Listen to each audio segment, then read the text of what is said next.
अस्सलाम वालेकुम, very good morning my beautiful ladies and my YouTube family and my Facebook family. क्या हाल चाल है आप सबके। उम्मीद करती हूँ आप सब ठीक होंगे, मज़े में होंगे और ज़िंदगी के हर खूबसूरत लम्हे को एंजॉय कर रहे होंगे। जी, आज मैं लेके आई हूँ बहुत ही खूबसूरत सी रेसिपी। बहुत से लोगों ने कहा था कि जो शुगर पेशेंट है उनके लिए भी कुछ बताया जाए, कुछ बनाया जाए मज़े मज़े की चीज़। तो आज मैं लेके आई हूँ वेरी यूनिक, आपने पहले कभी नहीं खाए होंगे, आलू बैंगन के और लॉट ऑफ अदर वेजिटेबल के कबाब।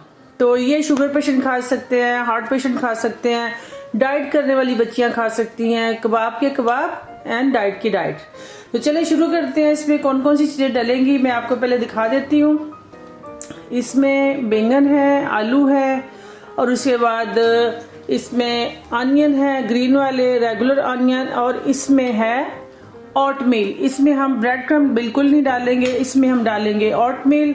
और इसके अंदर है फ्रेश जिंजर एंड गार्लिक, और इसमें थोड़ी थोड़ी सी ये मिर्चें हैं, शिमला मिर्च हर किस्म की, अगर किसी के पास है तो डाल लें, नहीं है तो बस ग्रीन ही डाल लें। तो ये धनिया है, उधर पार्सली है, धनिया आप खूब डालें। धनिया आपके पास अगर नहीं अवेलेबल तो उसमें पालक डाल लें। वैसे होता है आपके हर एक के पास, मगर इन केस नहीं अवेलेबल तो आप पालक डाल लें। अगर शिमला मिर्चें नहीं है तो बस एक जो ग्रीन है आपके पास वही डाल लें, दूसरी को भूल जाए, ठीक है जी। और आपके पास अगर आपने गाजर डालना चाहें तो वो कद्दूकश करके वो डाल सकते हैं। ये यहाँ मैंने रखे हुए हैं 3 बैंगन, इस साइज के 3 बैंगन है।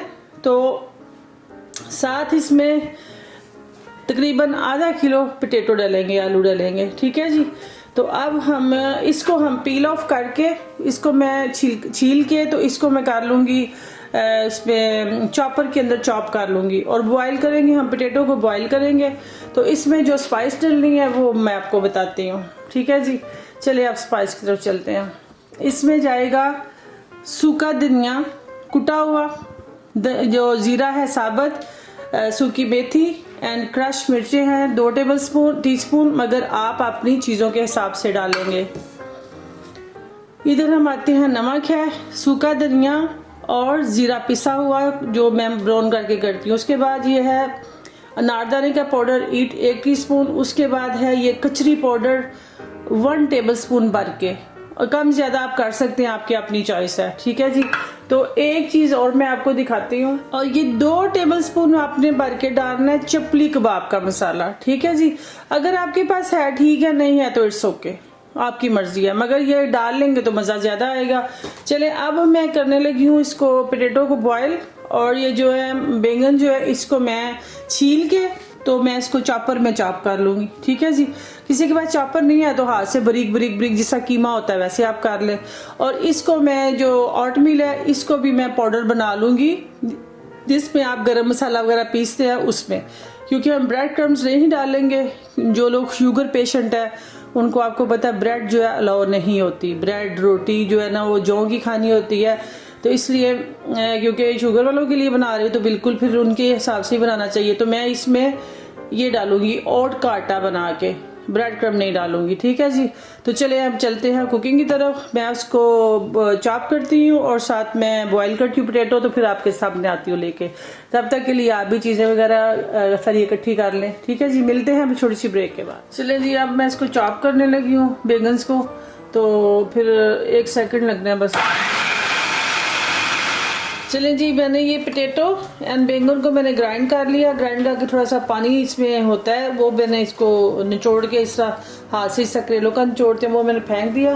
अब हम इसमें डालेंगे 1 बाय 1 सारी चीज़ें। ये ऑनियन मैंने डाल दिया, ये वाइट ऑनियन डाल दिए, ये मैंने डाल दिए ग्रीन ऑनियन। चीज़ें कम ज़्यादा आपकी अपनी मर्जी है वो कर सकते हैं। ये मैंने अदरक एंड लहसुन कुटा हुआ ग्राइंड भी कर सकते हैं जैसे मशीन में साथ डाल के। और ये मैंने डाल रही हूँ, ये जो मैंने ओटमील का पाउडर बनाया है, आटा बनाया, ये वो डाल दिया, ठीक है जी। अभी ये इसमें जाएगा धनिया, ये धनिया चला गया। ये पार्सली है, जिसके पास पार्सली है डाल लें, नहीं है तो आप पालक डाल लें, मगर पार्सली डालेंगे तो आपके लिए अच्छा है, ठीक है। ये चला गया और ये इसमें चली गई सारी मिर्चें। मैं दोबारा बता दूं, ये शिमला मिर्च डाल लें अगर किसी के पास दूसरी नहीं है, अगर शिमला भी नहीं है तो ना डालें, ठीक है। तो है तो डाल लें, नहीं तो इट्स ओके, कोई फर्क नहीं पड़ता। अब हम सारी आते हैं स्पाइसेस की तरफ। ये सारे गए, ये मिर्चें सारी, ये जो मैंने कहा था चिपली कबाब मसाला जो है वो मैं 2 टेबल स्पून डाला है इसमें। अब हम इसको खूब मिक्स करेंगे हाथ के साथ, तो उसके बाद फिर आपको दिखाते हैं, ठीक है जी। तब तक के लिए आप थोड़ा सा रेस्ट। अच्छा जी, इसमें कॉर्न स्टार्च का मैंने पाउडर आपको बताना भूल गई थी। 2 टेबल स्पून कॉर्न स्टार्च डालें ताकि थोड़ा क्रंची बनेंगे, और 2 ही टेबल स्पून चावलों का आटा, ठीक है जी, क्योंकि इसमें हम अंडा नहीं डाल रहे। तो 2 ही टेबल स्पून हम इसमें डालेंगे कॉर्नफ्लावर का आटा, कॉर्नफ्लावर, और साथ ही हम इसमें डालेंगे राइस कप चावलों का जो जिससे बनते हैं खीर वगैरह। 2 टेबल स्पून हम राइस फ्लावर डालेंगे। वो मैं आपको लोग बताना भूल गई थी, इसलिए मुझे दोबारा बताना पड़ा। जी आप देख सकते हैं अल्हम्दुलिल्लाह कबाब सारे हमारे सारे रेडी हो चुके हैं। इसमें मैं 2 फिंगर कबाब बनाए हैं, बाकी आपको मैंने शामी कबाब की तरह बना के दिखा दिए हैं। अब हम इसको करेंगे फ्राई, ठीक है। इसमें मैंने कोई अंडा नहीं लगाना, कोई ब्रेड क्रम्स नहीं लगाना, एज इट इज़ करेंगे, क्योंकि हमने इसमें डाला है ओटमील का फ्लावर, जो कि आपके सामने मैंने ग्राइंड करके डाला है। ये शुगर पेशेंट के लिए, ब्लड प्रेशर पेशेंट के लिए इसमें मैंने गरम मसाला नहीं डाला, हर बंदा खा सकता है। बहुत ही डिलीशियस, एक मैंने बना के चेक किया, बहुत बहुत मज़ेदार है। इसको चटनी के साथ खाएं, दही के साथ खाएं, केचप के साथ खाएं। फुल ऑफ आयरन है, फुल ऑफ कैल्शियम है इसमें, क्योंकि इतनी चीज़ें मैंने इसमें वेजी डाली हुई हैं। तो आप लोग खाएं, इंजॉय करें और मुझे दुआएं दें, ठीक है जी। चले अभी करते हैं हम फ्राई। तो चले अब हम स्टोव की तरफ। जी पहले हम डालेंगे फिंगर कबाब। ऑयल हमारा ऑलमोस्ट रेडी है। ये याद रहे हमने करना इसको हल्की आंच पे है, बिल्कुल स्लो आंच पे हम इसको फ्राई करेंगे, ताकि वेजिटेबल अंदर तक जो है ना वो फ्राई हो जाए। और साथ ही हम डालेंगे थोड़े से राउंड वन। थिन रखे, थिक रखे, ऑल अप टू यू, मगर रखना आपने लो आंच पे ही है। मीडियम भी नहीं रखनी, लो रखनी है, ताकि पहले ये जो है सेट हो जाए, तो उसके बाद चाहे लास्ट पे आप इसको हाई भी कर लें, मगर लो पे हम करेंगे तो ज़्यादा बेटर रहेगा। इसको हम तकरीबन 3 मिनट तक इसको टच भी नहीं करेंगे। 3 to 4 मिनट इसको बिल्कुल हम टच नहीं कर सकते, ताकि सेट हो जाए। ये बहुत लोगों की फरमाइश थी कि जो पेशेंट हैं इसके शुगर के, उनके लिए कुछ किया जाए, तो इसलिए मैंने ये वाला जो है ना आलू बैंगन के साथ टन्स ऑफ वेजिटेबल है वो मैंने बनाए हैं। तो अल्लाह ताला ने कामयाब कर दिया। ये पहले किसी ने नहीं बनाए हुए, ये मेरी बड़ी मेहनत के बाद मैंने इसमें कामयाब हुई हूँ। तो चलें इसको हम 3 मिनट के बाद हम इसको टर्न करेंगे, तो फिर आपसे मिलते हैं 3 मिनट। चलें जी, अब 3 मिनट हो गया। 3 मिनट के बाद मैंने इनको कुछ को टर्न कर लिया, कुछ मैंने कहा आपके सामने कर लें। इनकी ज़बरदस्त किस्म की खुशबू आ रही है। तो अब आप इसी तरह हम बनाते जाएंगे और निकालते जाएंगे, और निकाल के आपने हमेशा इसके ऊपर रखें ताकि ये क्रंची रहे। जो हम लोग सीधा उसको न्यूज़पेपर पे कई लोग रख लेते हैं, कई लोग टॉवल पेपर पे रख लेते हैं, उसका क्रंच जो है ना वो ख़त्म हो जाता है। ऑयल तो उसका निचड़ जाता है मगर क्रंच ख़त्म हो जाता है। ये आप जो बात जो ना आपको जेल में रखनी चाहिए, ठीक है जी। तो चले मिलते हैं अभी थोड़ी देर के बाद।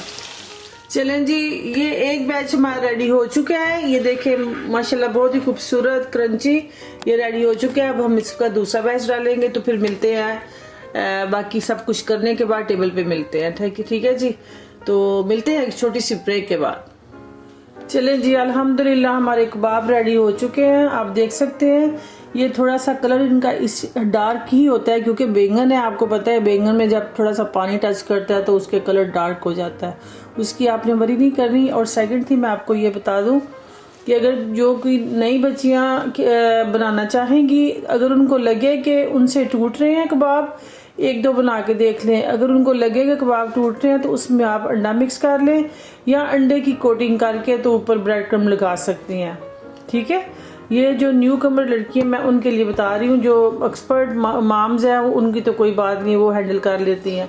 कोई सारी बात है, बैंगन में पानी होता है, यहाँ तो पहले सारा पानी आप ड्रेन कर लें उसको, जिस तरह मूली का पानी निचोड़ते हैं आप, तो बैंगन का पानी आप पहले निचोड़ लें। मैंने भी निचोड़ा था, आप भी निचोड़ लें। तो उसको अगर आप समझते हैं कि कबाब आपका टूट रहा है तो उसमें आप अंडा मिक्स कर सकते हैं या थोड़ा सा आप बेसन भी मिक्स कर सकते हैं। इन केस मैंने वैसे डाला नहीं है, मगर इन केस अगर आप लोगों से टूटे, जो न्यू बच्चियाँ किचन में आ रही हैं उनके लिए, ठीक है जी। ये बहुत क्रंची है, बहुत मज़ेदार है। और घी का आप इसलिए इशू नहीं बनाएं क्योंकि जब हम खाना बनाते हैं, सालन बनाते हैं, कोई भी दूसरे कबाब बनाते हैं, उसमें भी घी जाता है। कम से कम ये वेजिटेबल है, ये जो डायबिटिक पेशेंट्स हैं उनके लिए फ़ायदेमंद है। तो आप भी बनाएं, घर वालों को खिलाएं, खुद भी खिलाएं, बच्चों के लिए भी हेल्थी है, आपके लिए भी, जो डाइट करने वाली बच्चियाँ हैं उनके लिए भी हेल्थी हैं, ठीक है जी। तो फिर बनाएं और मुझे फीडबैक दें, सब्सक्राइब करें मेरा चैनल और लाइक करें, शेयर करें, दुआओं में याद रखिएगा। तो अब मैं चलती हूँ वाइंड अप की तरफ, और उसके बाद फिर एक और नई रेसिपी के साथ आपके सामने हाजिर होते हैं, बहुत जल्द, बहुत डिलीशियस और झटपट बनने वाली। तब तक के लिए मुझे इजाज़त दीजिए। Thank you for watching and thank you for your time. अल्लाह हाफिज़।